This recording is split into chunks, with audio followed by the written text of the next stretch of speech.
നിയമനിർമ്മാണം നടത്തി മുനമ്പം വഖഫ് ഭൂമി ഏറ്റെടുക്കാനാകുമെന്ന് സംസ്ഥാന സർക്കാർ ഹൈക്കോടതിയിൽ. മുനമ്പത്തുകാരുടെ ഭൂമി ഉടമസ്ഥതയ്ക്ക് മതിയായ രേഖകളുണ്ടെന്നും സർക്കാർ കോടതിയെ അറിയിച്ചു. ട്രൈബ്യൂണലിന്റെ പരിഗണനയിലിരിക്കുന്ന വിഷയത്തിൽ ജുഡീഷ്യൽ കമ്മീഷനെ നിയമിക്കാൻ സംസ്ഥാന സർക്കാരിന് അധികാരമുണ്ടോ എന്നും വഖഫ് വസ്തുവകയല്ലെന്ന് കമ്മീഷന് കണ്ടെത്താനാകുമോ എന്നും കോടതി ചോദിച്ചു. കയ്യേറ്റക്കാരെ സഹായിക്കാനാണ് സർക്കാരിന്റെ ശ്രമമെന്ന് വഖഫ് സംരക്ഷണ വേദി കോടതിയിൽ വാദിച്ചു. അഹമ്മദ് മുസ്തഫ ചേരുന്നു. മുസ്തഫ, എന്തൊക്കെയാണ് കോടതിയിൽ സർക്കാർ വിഷയത്തിൽ അറിയിച്ചിരിക്കുന്നത്?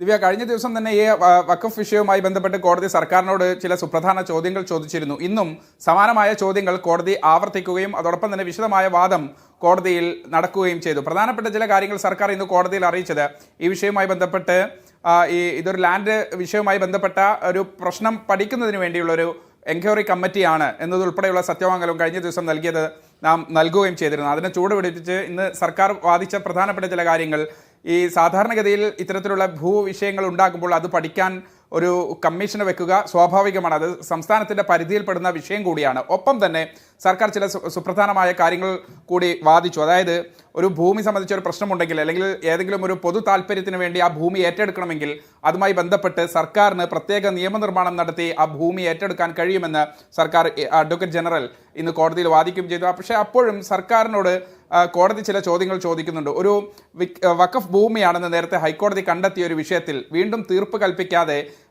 പുതിയ വാദങ്ങൾ ഉന്നയിച്ചു കൊണ്ടിരിക്കുന്ന രൂപത്തിലുള്ള കാര്യങ്ങൾ അത് പ്രായോഗികമാണോ എന്നതുൾപ്പെടെയുള്ള കാര്യങ്ങൾ കോടതി ചോദിക്കുന്നുണ്ട്. ഒപ്പം തന്നെ കോടതി ചോദിക്കുന്നത് ഇത് ഒരു ഭൂമി സംബന്ധിച്ച വിഷയമാണെങ്കിൽ, ഭൂമി സംബന്ധിച്ച പ്രശ്നമാണെങ്കിൽ ലാൻഡ് ട്രിബ്യൂണലിനെ വിടുകയല്ലേ ചെയ്യേണ്ടതെന്ന് ഉൾപ്പെടെയുള്ള കാര്യങ്ങൾ ചോദിക്കുന്നുണ്ട്. ഒപ്പം തന്നെ ഇന്ന് ഉച്ചയ്ക്ക് ശേഷവും ഈ വാദം തുറന്നു. അതിൽ ഫറൂഖ് കോളേജ് കൃത്യമായി നേരത്തെ പറഞ്ഞുകൊണ്ടിരിക്കുന്നത് ഇതൊരു ഇഷ്ടദാനമാണെന്നത് ഉൾപ്പെടെയുള്ള വിഷയങ്ങൾ കോടതിയിൽ ഫറൂഖ് കോളേജ് വാദിച്ചു. ഫറൂഖ് കോളേജിന്റെ വാദങ്ങളിൽ ചില പ്രധാനപ്പെട്ട ഒന്ന് പറവൂർ കോടതിയിലുള്ള അഫിഡവിറ്റ് മാത്രമാണ് ഇപ്പോൾ ഈ ഹർജിക്കാർ ചൂണ്ടിക്കാണിക്കുന്നത്. അതായത് നേരത്തെ ഇത് വഖഫ് ഭൂമിയാണെന്ന് പറവൂർ കോടതിയിൽ പറഞ്ഞത് ഉൾപ്പെടെയുള്ള രേഖകൾ മാത്രമാണ് ഇപ്പോൾ ഈ ഹർജിക്കാർ ചൂണ്ടിക്കാണിച്ചതുള്ളത്. മറിച്ച് പലതരത്തിലുള്ള ഡോക്യുമെന്റുകൾ ഇത് സംബന്ധിച്ചിട്ടുണ്ട്. മാത്രമല്ല മുത്തവല്ലി, അതായത് ഈ ഭൂമിയുമായി ബന്ധപ്പെട്ട കൈകാര്യകർത്താവ് സ്വീകരിച്ചിട്ടുള്ള നിലപാട്, അങ്ങനെ ഫറൂഖ് കോളേജ് ഏതെങ്കിലും തരത്തിലുള്ള ഒരു മാനേജ്മെന്റ് അങ്ങനെ ഒരാളെ ചുമതലപ്പെടുത്തിയിട്ടില്ല. അപ്പോഴാണ് കോടതി ചോദിക്കുന്നത്, ഈ അങ്ങനെയെങ്കിൽ മുത്തവല്ലി എന്ന് പറയുന്ന ആൾ ഇത് ഒപ്പിട്ട് നൽകിയത് സംബന്ധിച്ചുള്ള രേഖകൾ ഉണ്ടല്ലോ, അങ്ങനെയെങ്കിൽ ഇത് വഖഫ് ഭൂമിയാണെന്ന് കണ്ടെത്താൻ കഴിയില്ല എന്നതുൾപ്പെടെയുള്ള കാര്യങ്ങൾ വീണ്ടും ഫറൂഖ് കോളേജിനോടും കോടതി ചോദിക്കുന്നുണ്ട്. എന്തായാലും കോടതി പറഞ്ഞ ചില സുപ്രധാനമായ കാര്യങ്ങൾ, വഖഫ് ഭൂമിയാണോ അതല്ല ഇഷ്ടദാനമാണോ എന്നത് സംബന്ധിച്ചൊരു തീർപ്പ് കൽപ്പിക്കാൻ എന്തായാലും കോടതി ഉദ്ദേശിക്കുന്നില്ല. ഇപ്പോൾ പ്രധാനമായും കോടതി പരിഗണിക്കുന്നത് ഈ ജുഡീഷ്യൽ കമ്മീഷനെ വെച്ചത് നിയമസാധുതയുള്ളതാണോ, ലീഗൽ വാലിഡ് ആണോ എന്നതുൾപ്പെടെയുള്ള കാര്യങ്ങളാണ്. എന്തായാലും വിശദമായ വാദം ഇത് സംബന്ധിച്ച് നടന്നു.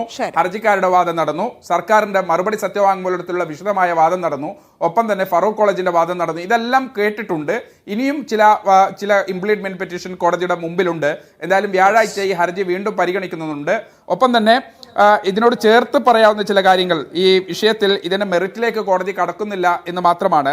കോടതി ഈ വഖഫാണെന്ന് നേരത്തെ കോടതികൾ കണ്ടെത്തിയ അല്ലെങ്കിൽ ഹൈക്കോടതിയുടെ തന്നെ ഡിവിഷൻ ബെഞ്ച് കണ്ടെത്തിയ വഖഫ് ഭൂമിയാണെന്നുള്ള തീർപ്പിന് വിരുദ്ധമായി ഏതെങ്കിലും തരത്തിൽ ഒരു തീർപ്പിലേക്ക് പോകാൻ ഇപ്പോൾ കോടതി ഉദ്ദേശിക്കുന്നില്ല. മറിച്ച് അങ്ങനെ തീർപ്പ് കൽപ്പിച്ച വിഷയത്തിൽ ഒരു ജുഡീഷ്യൽ കമ്മീഷനെ വെച്ച കാര്യം ലീഗലായി നിലനിൽക്കുന്നതാണോ എന്നതുൾപ്പെടെയുള്ള കാര്യങ്ങളാണ് കോടതി പരിശോധിക്കുന്നത്. അതുമായി ബന്ധപ്പെട്ട് തുടർവാദം അടുത്ത വ്യാഴാഴ്ച വീണ്ടും ഹൈക്കോടതിയിൽ നടക്കും. ശരി മുസ്തഫ.